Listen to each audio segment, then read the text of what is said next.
Looks like we're ready to go. Okay, well, hello everyone. My name is Evan Guzman, and I am the moderator for today's VETS2INDUSTRY industry vertical webinar. And today's vertical that we'll be speaking on is cybersecurity. And today, how we got to this point was we were really as a team talking about what we can do to really help the transitioning service member or military spouse or someone in the military who's seeking to pursue a career in cybersecurity or other industries, take a deeper dive into learning about the industry. So it's really started with a question. So what happens when you stop skimming and start the surface and start to dig a little deeper about various opportunities that are out there? And what if your next opportunity is in an industry you haven't really fully explored? Right. So this is really what this industry verticals are about. It's just a deeper look at cybersecurity and inviting real subject matter experts to the table, which as of now, I'm waiting for people to come in. We have a good group here, so we're going to get right into it. And the first thing I want to do is just kind of first say thank you for everyone who's here. I want to thank Dr. Cohen for being here after reading his background. We're very honored. In fact, we are very lucky and fortunate to have him on this call based on his background. He's going to give us pretty much a good overview. But let me just share a little bit more about Dr. Cohen. So Dr. Cohen is recognized as the father of the computer virus, right? So, and I'll let him explain how he got that term. But he is credited with pioneering early virus defense mechanisms and shaping the foundation of modern cybersecurity. With more than 40 years of experience, he is globally respected for his contributions to information protection, risk management, and the strategic cyber defense. Throughout his career, Dr. Cohen has supported critical infrastructure protection and cyber warfare defense initiatives, including work at Sandia National Laboratories to help secure the U.S. nuclear complex and advise at national level commissions.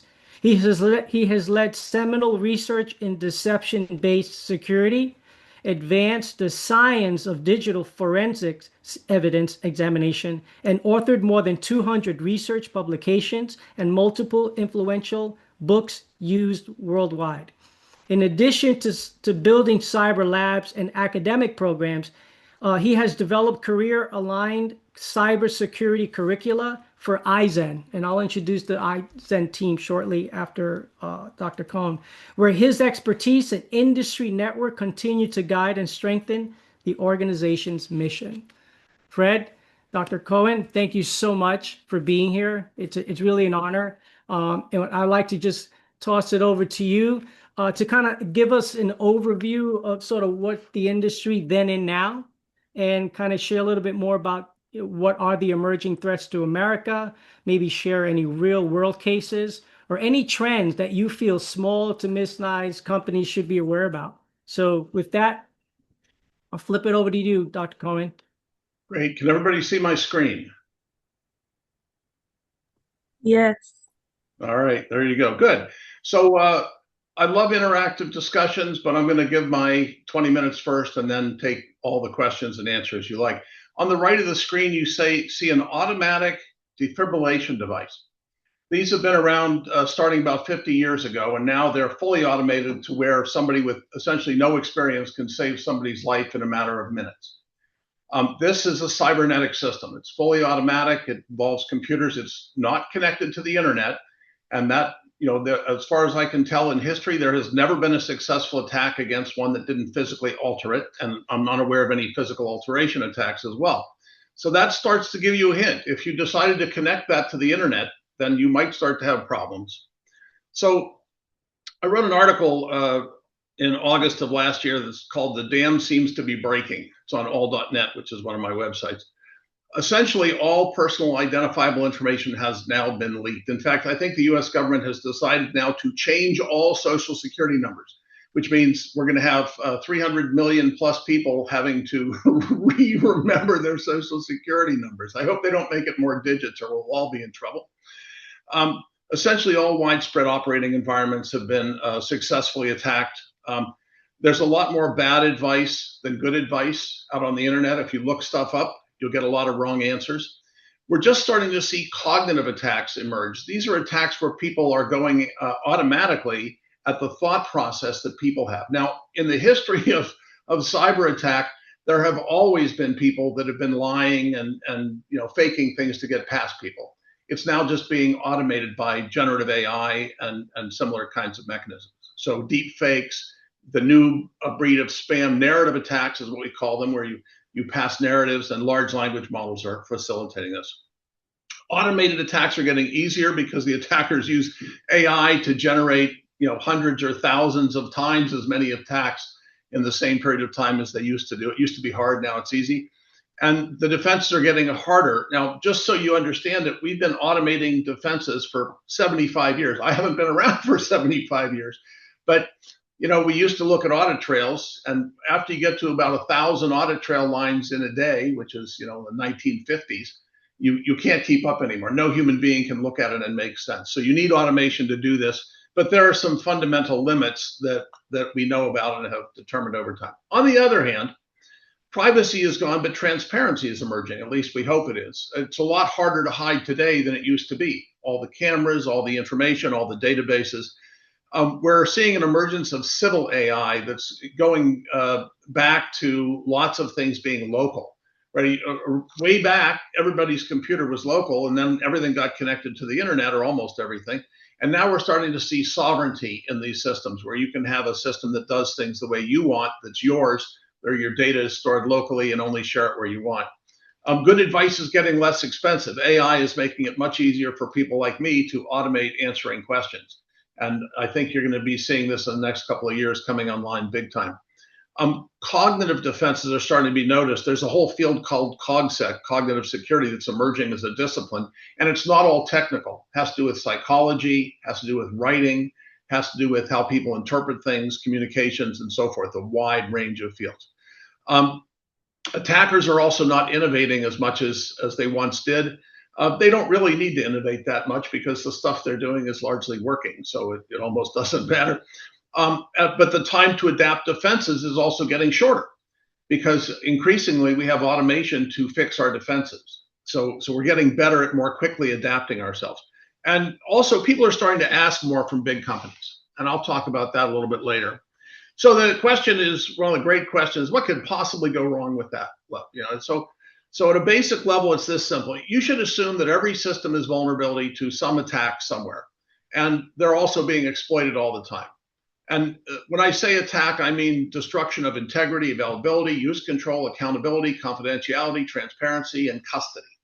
There's an old CIA confidentiality, integrity, availability that people use in the field as their description of what the objectives are. But those are narrow objectives that are just not adequate for today.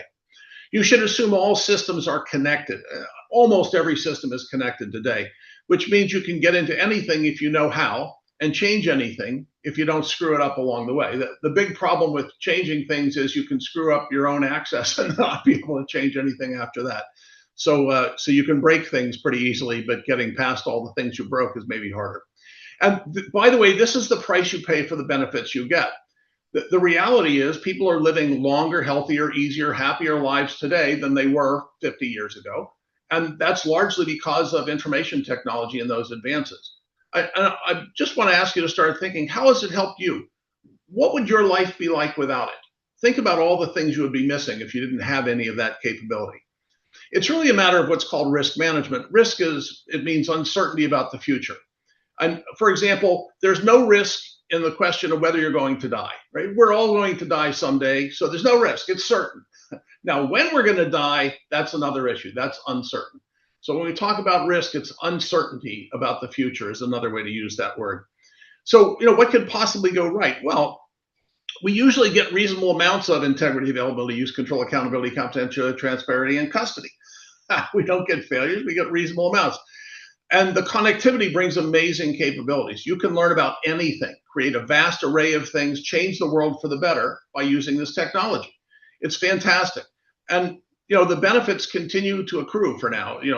We're continuing to live longer, healthier, happier, easier lives. It's benefited me personally.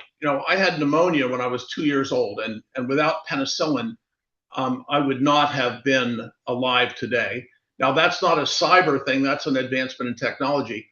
But I had spinal stenosis at 60, and it was diagnosed by MRIs, by medical technology. The operations were done with medical technology, and I'm walking and doing everything fine today because of that technology. And the beat goes on, right? We keep getting better and better at these things.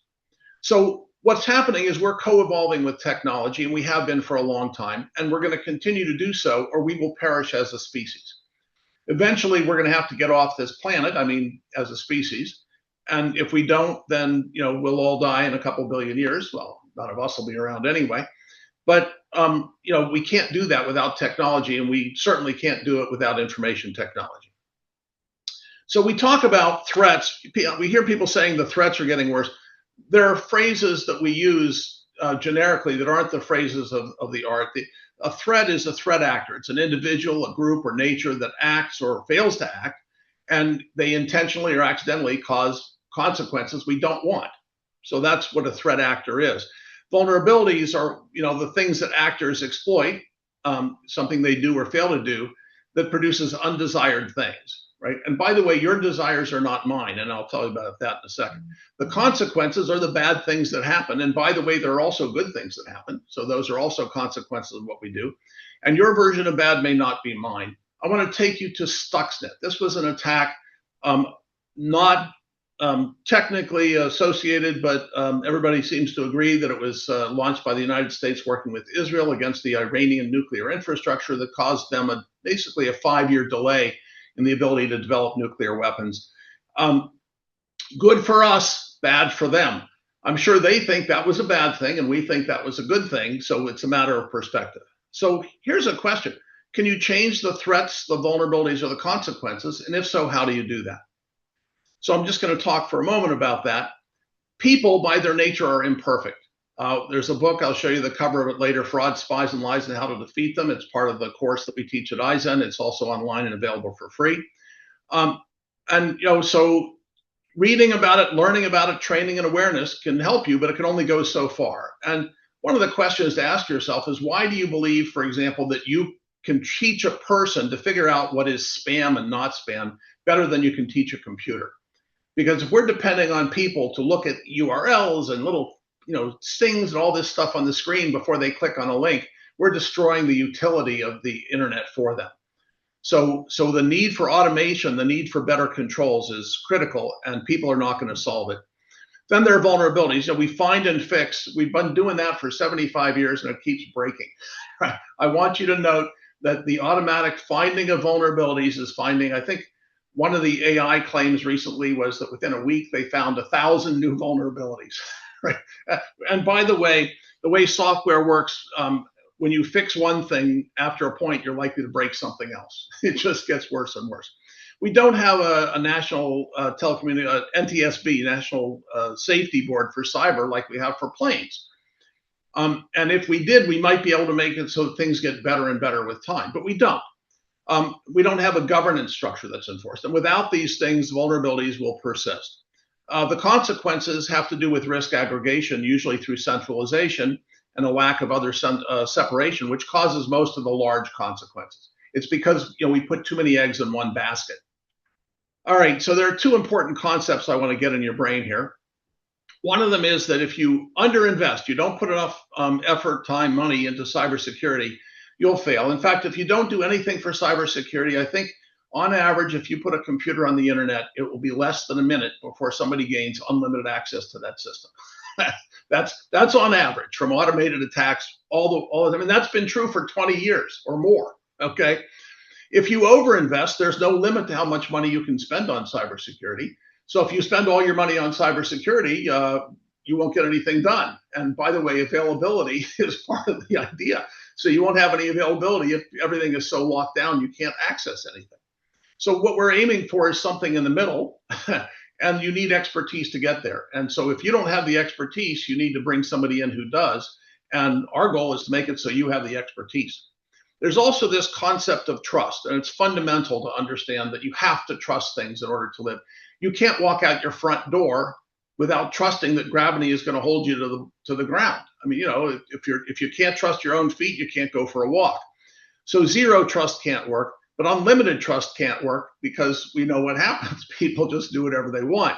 It's a core issue, and we have to figure out who and what to trust for what purpose over what time frame and to what extent. It's complicated, and you need expertise. And we're looking for people that want to have expertise because we need help. There's not enough of us, and there's too many of them. There are also exaggerations out there. If you're aware of the story of Chicken Little, who runs around saying, the sky is falling, the sky is falling. Well, that's what a lot of people do in cybersecurity. And I love the song, It's the End of the World as We Know It, and I Feel Fine. So, yeah, it is. It's the end of the world as we know it, and the world's changing, and I feel good about it. We're getting AI. That's the end of the old world, right? So what we really are facing is not individual things that go wrong. It's event sequences of things that take time to happen. And we see people talk about any vulnerability. If an attacker finds one way in, we lose, right? It's just not true. That's a fallacy. Usually you have to get through many barriers to get access to a system to actually do something meaningfully harmful to it. And by the way, anything is not everything. So, you find out, for example, that a new technique is going to be able to break cryptographic systems over the next couple of years, but it's not going to break every cryptographic system everywhere. It's going to break some of the ones where people are willing to put in the time and effort and spend the money to break them. So anything is not everything. And by the way, attackers are not all-knowing and all-powerful, right? Yes, there is a technique by which you can get into any system, not the same technique for each system. For every system, there's a way in. I have a saying that I used in my dissertation, ain't a horse that can't be rode, ain't a man that can't be throwed. And that's how it is with cybersecurity. It's a constant back and forth between the threat actors and the defenders.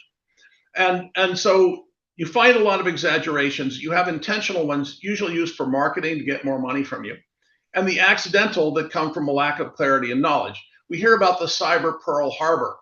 By the way, Pearl Harbor did not destroy the United States. It caused the United States to act and enter into World War II, where the United States became the preeminent society of the world for the next, 50 to 75 years. So, it's not what people imagine it to be. So what's really going on? Let's talk about emerging attacks. We have been at war since, I wrote a book in 2006 called World War III, We're Losing It. Most of us didn't even know we were fighting in it, about information warfare, and it's still true today, okay? It's moved from technical attacks against computers to influence operations and infrastructure attacks, but it's ongoing, and it's not just a war between countries, it's a war between all sorts of sub-state actors. If you look at the strategics of the US, we're no longer the post-World War II leader of the world. We're not even the world leader or the NATO leader. We don't have the moral high ground, according to people across the world. We're not invincible against terror like we were before 9/11. People thought we were, so they didn't attack us. We're no longer the leader in information technology in a lot of areas. China is making better electric cars for less money, and a lot of people around. We buy our chips from Taiwan for the most part, right? We're no longer the robotics leader. We're no longer the manufacturing leader. So, strategically speaking, all of this is related to information technology, and we're not winning that war. So here are some realities. People are interested, what's going on in terms of attacks? Well, let me just ask, what did you do to get here today? Here's what I had to do. I had to put in my name, email address, city, state, zip code, get a new login ID, verify my cognitive limitations by proving I'm a person, and verify my receipt of the email. I had to get an account, provide a password, sign up for further contact, and provide a browser and system information, all that to get the URL to come into here. If it's free, you're the product. That's a saying, and that's the reality of it. All that stuff you did is giving those providers access to your information, which they will use to sell you things and otherwise make money from you. On the left, we see here Friday's list from one provider of 5 major things going on, right? Thousands of devices with malware, 1.2 million bank accounts exposed in a breach, nearly 1 million user records compromised, in a data breach.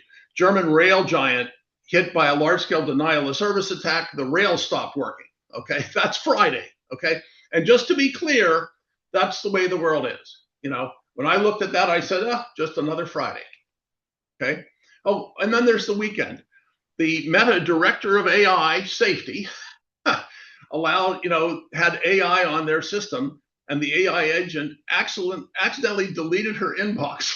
so that's the person in charge of safety at one of the biggest AI companies, who can't even make their own email secure on their own system, right? And there are lots of other examples here. More than half of the phishing attempts are coming from Google servers, according to one source. Um, uh, Age checks are getting ridiculous, right? How do you look at somebody over the internet and determine how old they are, right? So it's becoming more and more invasive. DHS admits its website was showcasing was rife with errors. So, this is a government site saying, oh, well, we put this out, but it was all wrong. And the University of Mississippi Medical Center had a cyber attack, closed all its clinics and canceled its services. Okay. Oh, so that was over the weekend. There's a nice thing that came out about LinkedIn. If you use LinkedIn, which a lot of professionals do, sometimes it requires you to prove who you are. So this is the information that this person had to hand over to LinkedIn. By the way, I stopped using LinkedIn about a year and a half ago because of this. I was unwilling to provide them, a copy of my driver's license, my passport moving around, showing that it's real, my face moving, me talking, everything you need to steal my identity. They want you to prove in order to be online, so they can then take it. So let's see, full name, passport photo, a selfie, facial geometry, NFC chip data from the passport, national ID number, nationality, sex, birth, age, email, phone number, postal address, IP address, device type, MAC address, browser, OS version, language, geolocation, and so forth, right? And then they looked it up in databases, government databases, national registries, utility companies, and so forth. That's what you're giving up in privacy. And by the way, privacy is not even the biggest issue, in my opinion. All right, we're running low on time, so I'm going to get rocking here because I've been going slow so far, right? So this morning I did another poll, and we have 5 more things on the left. This is one site that was updated this morning, from new items from yesterday. And it's just another day, and it'll continue this day after day. Most of these are easily preventable, but most entities don't know how to defend themselves because we only have about 120,000 experts today worldwide, and we have millions and millions of companies that need their help. So, look, basically today everyone's an insider. Almost anybody has access to your systems with some level of authority. We have an emerging thing called narrative viruses. These are viruses in generative AI systems where the word sequences you put in get reproduced by those systems and sent to other systems. So you can now do influence operations against narrative AI agents by simply talking to them. And it's being used for attack and defense. And of course, extortion and ransomware are becoming much more widespread. Job losses in the newer economy, there are going to be some, but I don't think it's going to be as bad as people are predicting. So here's the real underlying question here. What's my mission? My mission is to help everybody out there understand these issues and get better at defending themselves and protecting themselves and their family. The question is, what do you want your mission to be? And I'll tell you that the joint mission of Boots to Bytes and Eisen AI and me, our mission is to help you achieve your mission. So with that, I want to thank you, and I'd be happy to take any questions. I think I hit my mark. You did, sir. Almost precisely. Thank you so much for that. I know there was a couple of questions that came. I know, David, Mohammed, if you want to, feel free to ask your question directly to Dr. Khan, please feel free to do so. Oh, I didn't have a question. I was just saying that okay. There was some skeptical about the one lady at Meta because why would she be using OpenClaw instead of the Meta AI that they're touting? Because it was better.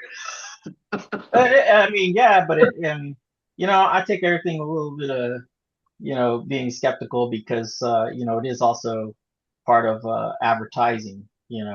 Misinformation campaigns are always out there, so I usually don't believe anything. Yeah, look, I don't have any evidence. I'm not doing a forensic examination of this. I'm just telling you what's in the media. Yeah, if only 20% of it's true, it doesn't change much about the overall underlying reality, right? Oh yeah, I saw it. Yeah, I installed ZeroClaw instead. I've been messing with that one. this past weekend.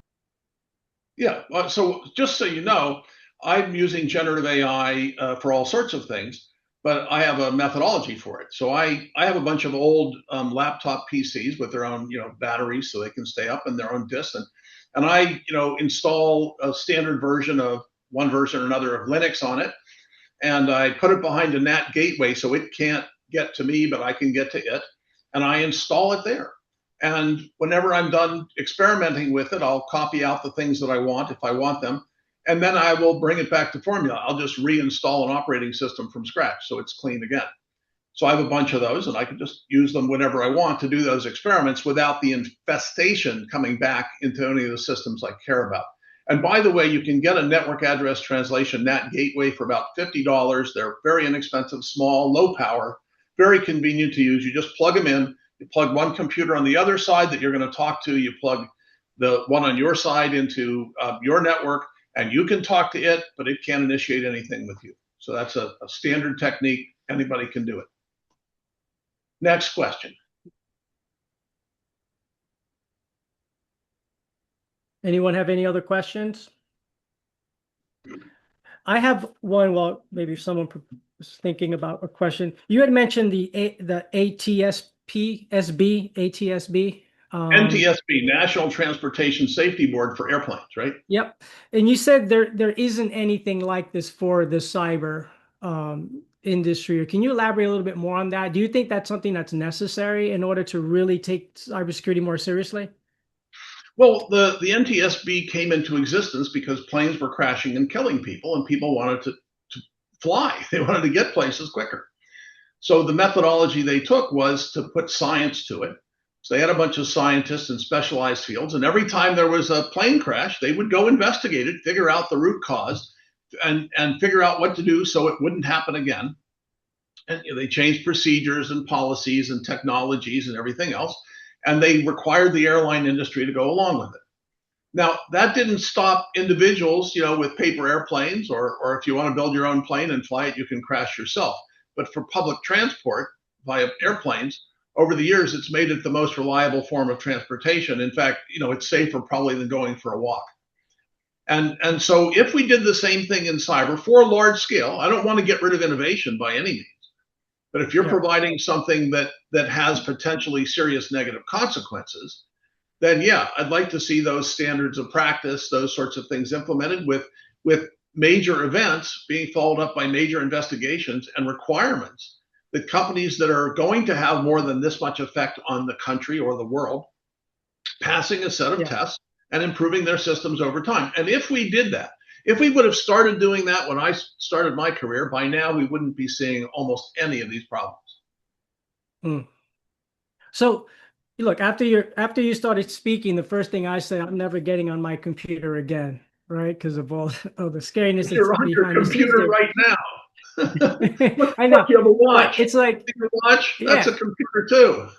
Yeah, that's what I mean. Like everywhere you go, and then you hear about what how the FBI has access to all this stuff. But when you had mentioned like they were always constantly being attacked, and so why hasn't a decision been made to create a system like the NTSB, like the National Transportation Board, to monitor this more closely? So if you're asking why government acts or doesn't act, government is driven by politics, which is people. So if the people of the country demanded it and said, we're not willing to use computers anymore, we're not willing to file our taxes via computer, we're not willing to do this or that or the other thing, we will not do that, then there would have to be actions. But the people haven't done that. And I'm going to tell you a reason. Because the world is better off, right? Despite all the problems, right? Look, cars kill lots of people. You're going to eliminate cars? No. You'd be left walking everywhere you go. You could never go to town. You could never get to the store. You'd never go to the mall. You'd never go to a movie because they're not close enough. We use technology because it's useful. And unless and until it becomes more dangerous than useful, we'll continue to do so. You shouldn't give up using your, I have a cell phone, okay? I used to have a phone sitting on my desk, and when I was at my desk, I could lift it up and say hello. And when I was somewhere else, I'd have to run over to the phone and pick it up and say hello, Well, no, I'm sorry. This is better. Oh, somebody can break in and get access to whatever I have on my phone. Okay, it's a risk I'm willing to take because it's not every day that I'm getting my life destroyed by it. Whereas when my wife wants to call me when I'm out for a walk, or if I go to the store and she wants me to pick something up, she calls me or texts me, and okay, I'll get that too. Saves time and money. It's more efficient. It's more effective. It's safer. If you get in an accident, you can call somebody for help if you need to. There's all the benefits of the technology, which we tend to ignore. Yeah. So that's why I say fear, uncertainty, and doubt, right? Remember, it's all good. We just want to be better at it. No. Dr. Cohen, thank you so much for that really informative presentation you shared. I believe someone was asking if we'll be able to share that presentation. I'm going to say, can we share that presentation? Send out a copy of the slides. I'll post them on the all.net website as well, which I normally that'd be great. Thank you. Yeah, thank you for that, Dr. Cohen. Now I want to just shift a little bit and introduce sort of like a couple of other folks that are part of sort of some of the work that Dr. Cohen just spoke of. Want to introduce Lakshmish Bhatt. He is the CEO of and co-founder of iZen, which Dr. Cohen referenced. It's an educational technology and workforce development company focused on bridging the gap between learning and earning. So with more than 30 years of high-tech industry, he brings extensive experience in productive research development, as well as business leadership to the learning and development space. So Lakshmish, thank you for being here. I also want to introduce Air Force veteran Randy Gilbert, who is a 21-year Air Force veteran. He's a workforce strategist, and he is the founder of NovaQuest, where he leads the Boots to Bytes initiative, and this is what they're going to talk a little bit more about. Boots to Bytes is a 90-day career transition program preparing veterans, military spouses for roles in cybersecurity and AI. After Randy navigated his own transition from active duty into the corporate leadership and entrepreneurship, Randy built programs specifically designed to connect the military service with meaningful careers. With leadership experience spanning the Air Force, operational strategy and technology sector, and enterprise change management at one of the world's largest financial institutions, Randy understands both the discipline veterans bring and the demands of today's workforce. His work focuses on helping service members translate their experience into marketable skills, rebuild confidence during transition, and step into a high-growth technology careers with clarity and purpose. So with that, I'd like to introduce Lakshmish and Randy, and you guys can decide how you want to tag team here to talk a little bit more about the work that iZen is doing, but also the work that you put together to create Boots to Bytes to help the military connected community. Yeah, so I'll jump in here and discuss Boots to Bytes a little bit. But first, it's always difficult to follow Dr. Cohen. So Dr. Cohen, thanks so much for thanks so much for everything you shared there on cybersecurity. So you painted a really great picture of cybersecurity, and all of you are here in one way, shape, or form because you're interested in that. And so, how do you get into that? Is the bigger question, right? And as I was leaving the Air Force, I struggled with what is my next purpose? What am I going to do next with my life? What's my next mission? And I quickly found out that not everybody's structured that way. And so I really struggled to figure out where am I going to fit in, right? And you guys are already here in this forum. And so you're already navigating and you're going down that path of figuring out how do I find my next purpose and where do I fit next? And so we established Boots to Bytes to help people like you that are transitioning out of the military, that have already left the military, or were in staunch supporters of the military through being a military spouse. So we created it as a pathway into cybersecurity. Now we also have another track. We do AI machine learning engineering. That's another track. So if anybody's interested in that, we can talk about that at a different time. But for the purposes of this, we have a cybersecurity track. It's a 90-day course, and it is free of charge to anybody that fits that criteria that I just mentioned. So transitioning service members, veterans, and military spouses. All of our coursework is self-paced. Our learning management system houses all of Dr. Cohen's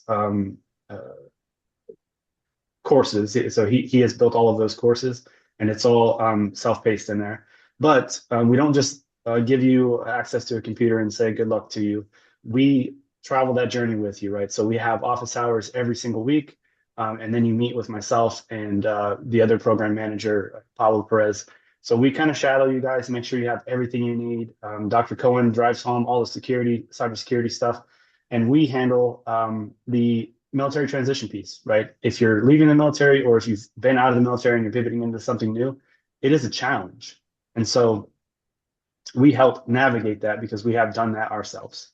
And so you'll have your hard skill track that you're going on with Dr. Cohen and your cohort members. And that's the third part of this is we create a community and try to surround you with people that are like-minded, that are on the same journey as you. And then we help mentor, lead, and guide you through that process. We do career readiness stuff. So we help you with your resumes. We do interviews. We do mock interviews with you. We help you with networking and just really try to build your confidence as you exit our program and try to get into the workforce. With that, we're constantly building our employer network. Part of what we want to accomplish is to be able to put you behind that resume or ATS firewall, right? So you send out your resumes, and I'm sure all of you can relate with this. You send out your resumes, and it just kind of dies, and you never hear back from anybody. Our goal and what we're accomplishing here at Boosted Bytes is to put you behind that firewall where you have direct access to hiring managers and people that are decision makers, and people trust the Boosted Bytes name, and so they want to speak to you guys. And so that's part of what we're putting together here. And with that, I'll pause. I see a question down there, but I'll pause. I'll open it up for any questions that anybody might have about the Boosted Bytes program.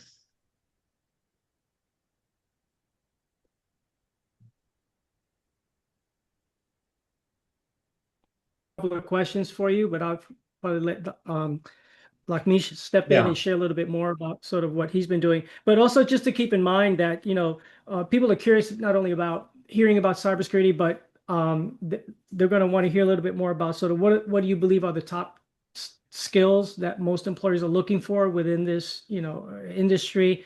It's also what types of experience, training, certifications are highly desired, right? And I believe that's why Boosted Bytes was created, to sort of lean into that. So if you can share more on that, that'd be awesome.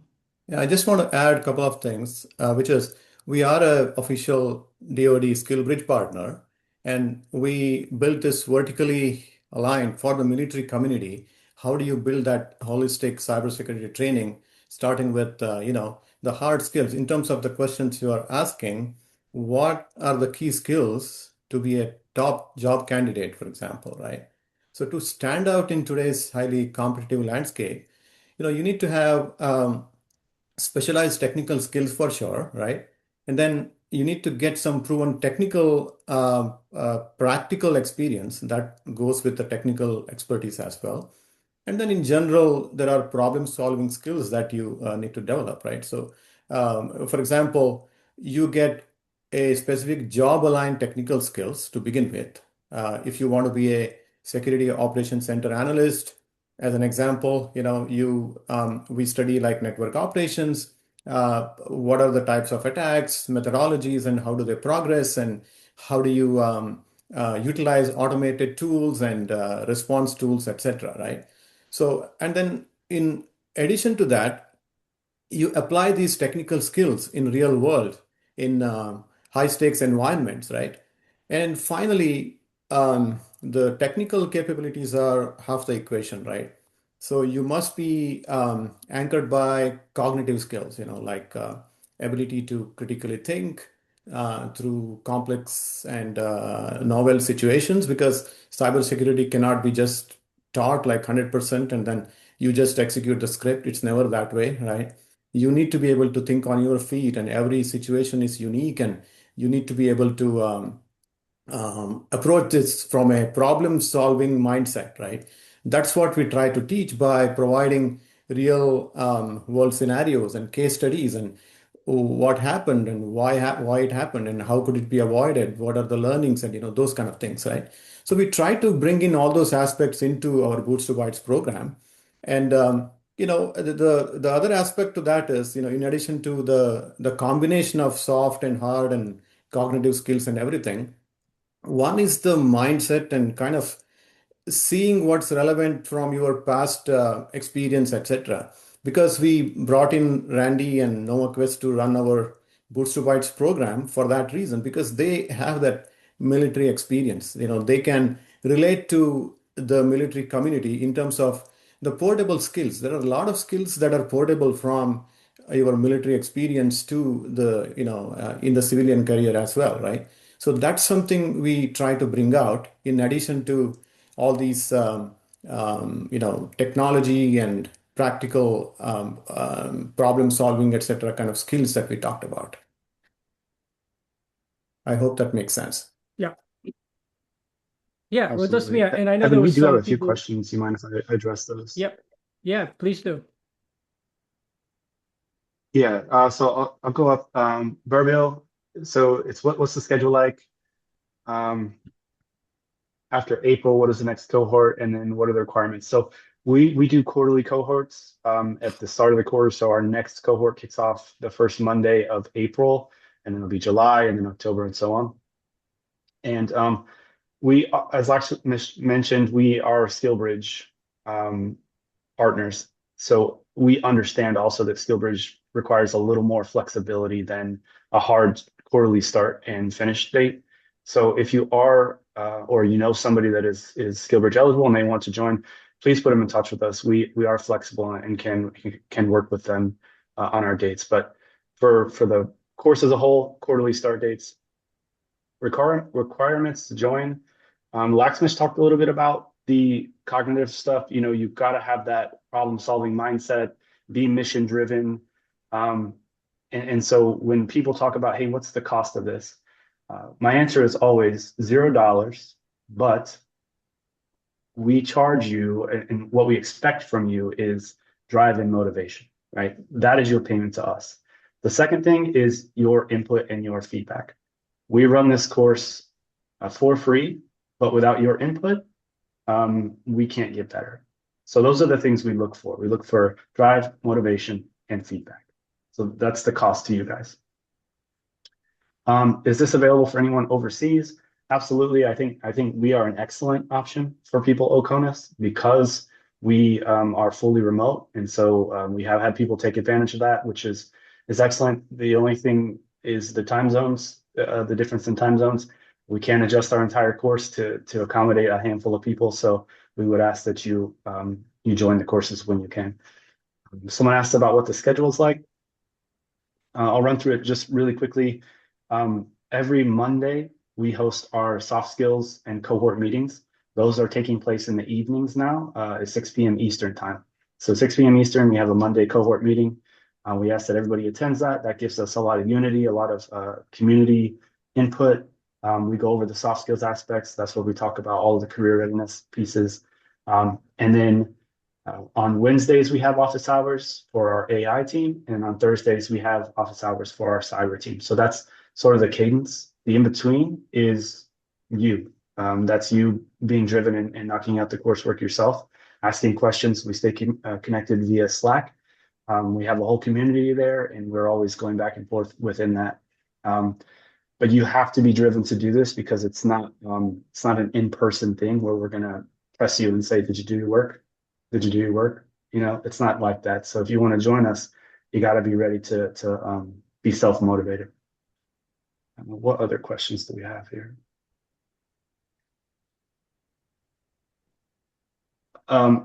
Yes, Burbill. So we have had veteran spouses apply in the past. That is acceptable. Same things apply.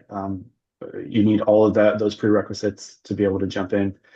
You got to be driven.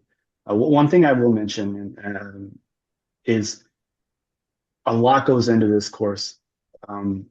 And so I know there are just a ton of resources out there for you guys. And so anyone that chooses us, we're super grateful for it because I know you could put your time anywhere else.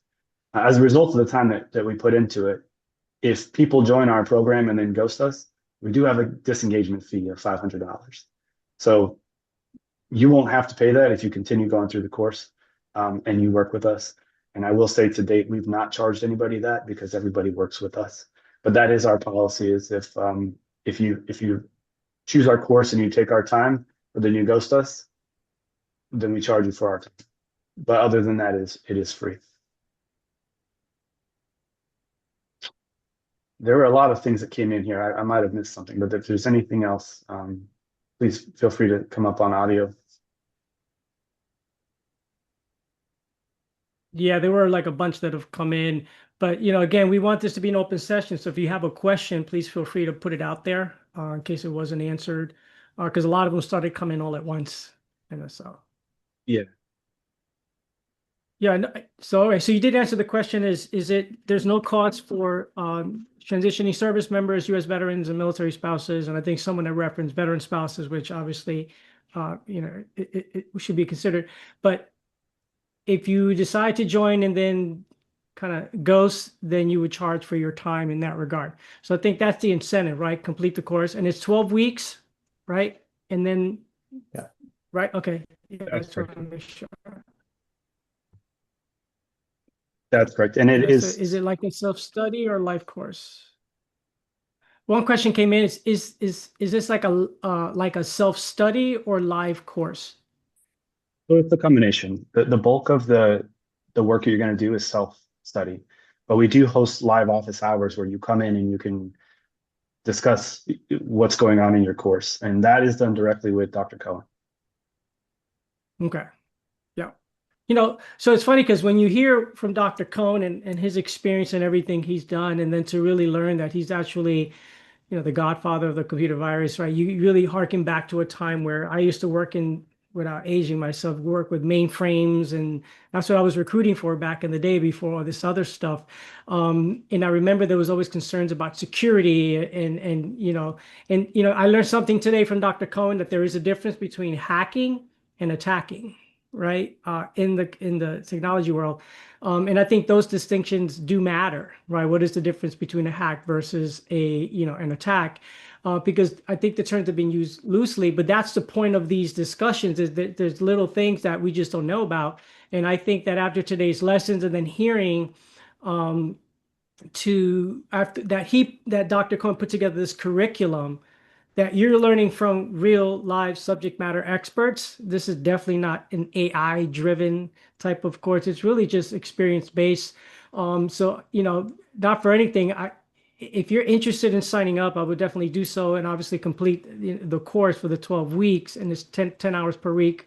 That after hearing Dr. Cohen, I think it adds more legitimacy to the program that this Boots to Bikes is all about. So something worth considering after hearing him speak. I didn't see any more questions come in. Yeah, I got one from Sun, and essentially my question would be: so Sun says, "What if you're a guardsman and transitioning to another career?"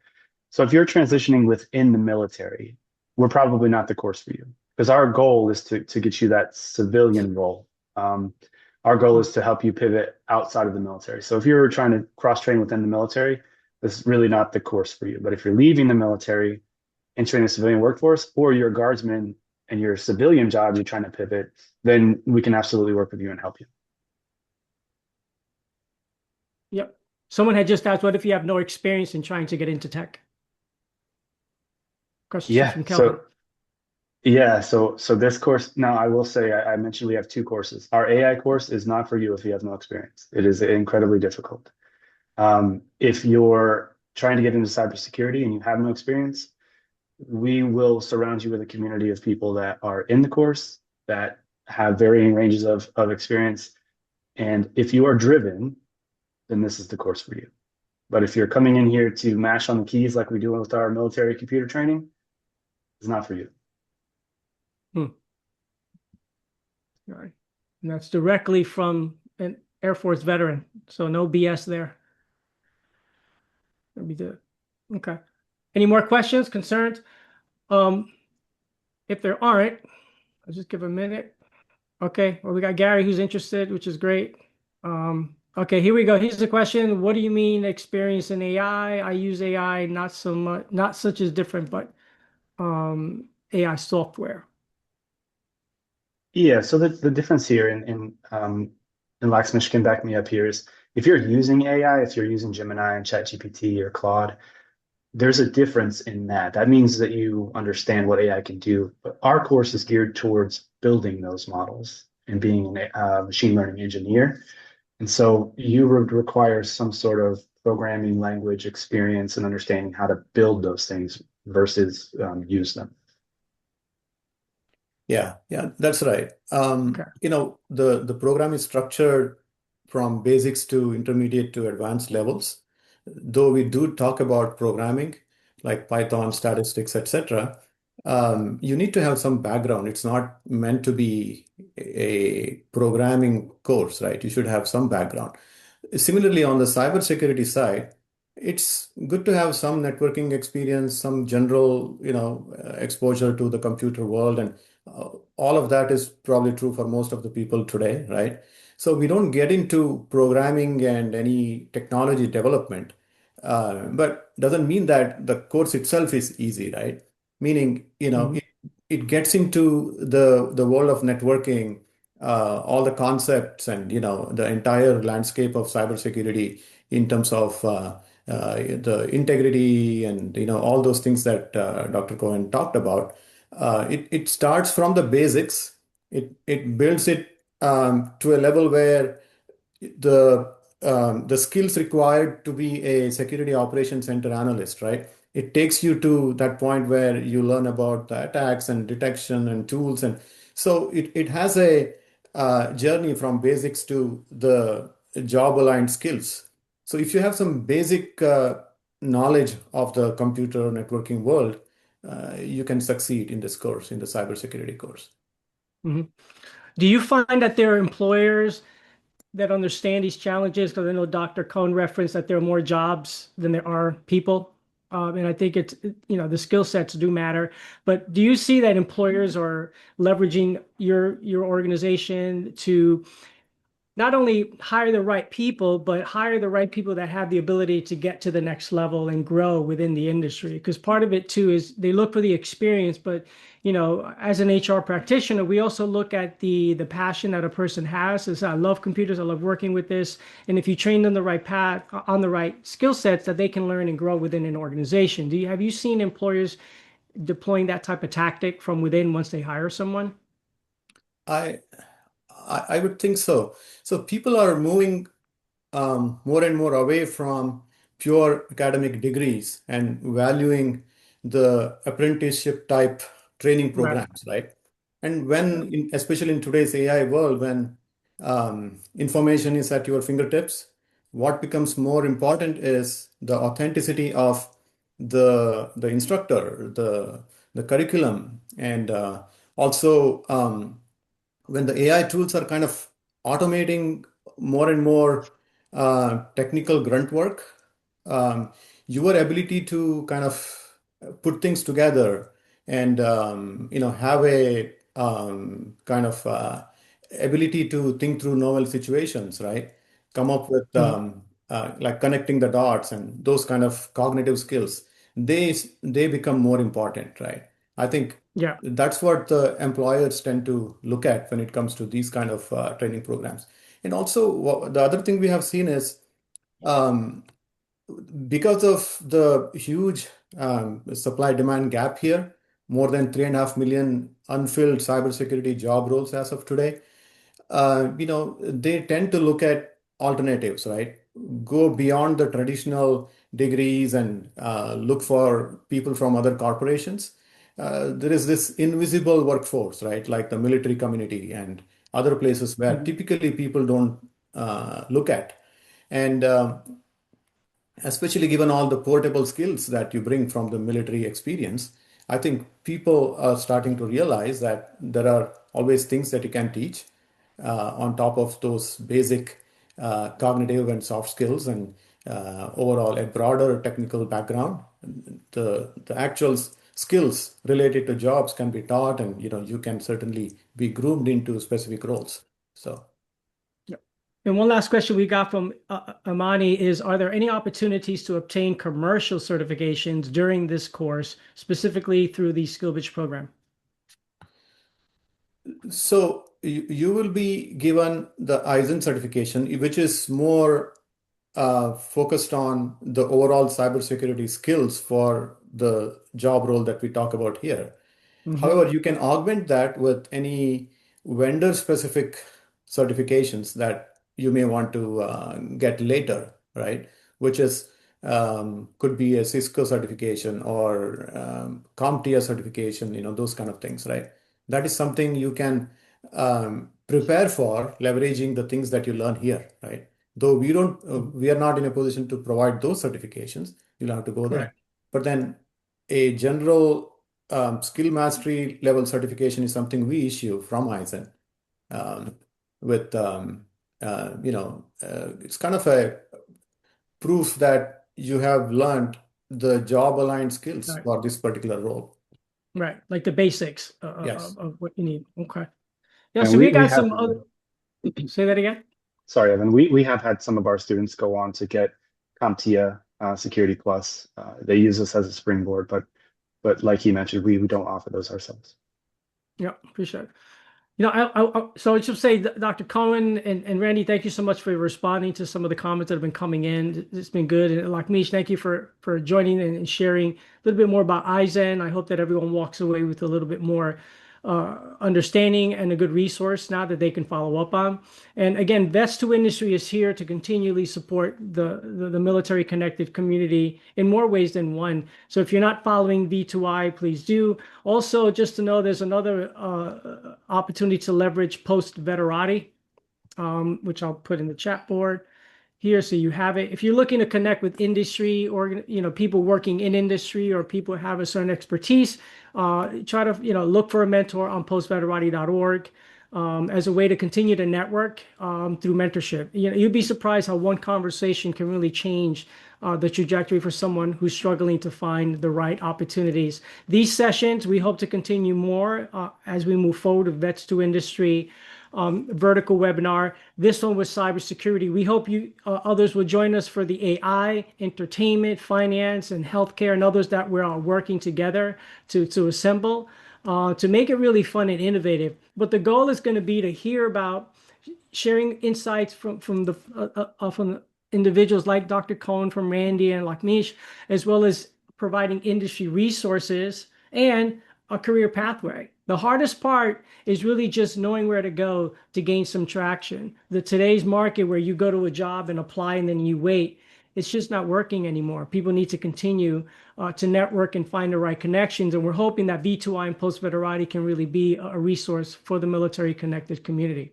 So I want to thank everyone for coming. Dr. Cohen, very insightful. I'm looking forward to rereading the slides again, because there was a couple of things in there that I was really curious about in relations to sort of like the infrastructure of cybersecurity. And as you mentioned that, unless there's a real need for it, the government won't do anything or whatever. But I think you brought some really interesting insights to those who were on the call. I know David shared some interesting, comments as well. I'm talking about David Mohammed. So thank you for that. I found this to be really interactive, and we hope to continue moving this forward as we continue working with other industries. So thank you so much. Thanks. Thank you. I will adjourn. Yeah, thank you. And I saw that Randy put in his LinkedIn. So if anyone